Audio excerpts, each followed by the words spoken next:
Cancer सारख्या आजारामुळे अनेकदा केस गळतात, ज्यामुळे लोक स्वतःला कुरूप समजून आरशात स्वतःचा चेहरा सुद्धा बघत नाही. पण तुम्हाला माहिती आहे का, असाच एक आजार आहे ज्यामुळे एका तरुणीला चेहऱ्यावर पुरुषांप्रमाणेच दाढी मिशा आल्या आणि याचमुळे तिने जगभरात स्वतःची एक वेगळी ओळख निर्माण केली आहे. इतकंच काय, तर गिनीज वर्ल्ड रेकॉर्डमध्येही स्वतःचं नाव सामील केलंय. तर ही आहे ब्रिटनमध्ये राहणारी शीख तरुणी हरनाम कौर, जिला पुरुषांप्रमाणेच दाढी मिशा असूनही आज ती एक फॅशन आयकॉन ठरली आहे. मात्र हा सगळा प्रवास तिच्यासाठी सोपा नव्हता. हरनामला पॉलिसिस्टिक ओव्हरी सिंड्रोमचा एक आजार होता.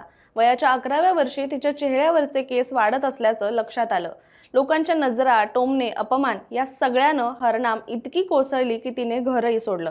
शिवाय स्वतःचे केस काढून टाकण्याचा खूप प्रयत्न केला. पण एक दिवस तिने स्वतःचा स्वीकार केला आणि ठरवलं, हीच मी आहे आणि हेच माझं सौंदर्य. 2014 मध्ये लंडन फॅशन वीक मध्ये रॅम्प वॉक करणारी ती दाढी असलेली पहिली महिला ठरली आहे. आज हरनाम अनेक ब्रँडसाठी सुद्धा काम करते आणि सोशल मीडियावरही ती बिनधास्तपणे स्वतःचं आयुष्य जगते, जशी आहे अगदी तशीच. त्यामुळे स्वतःवर प्रेम करा, कारण खरं सौंदर्य आत्मविश्वासात असतं. तुम्ही कसे दिसता यावर नाही, असं हरनाम म्हणते.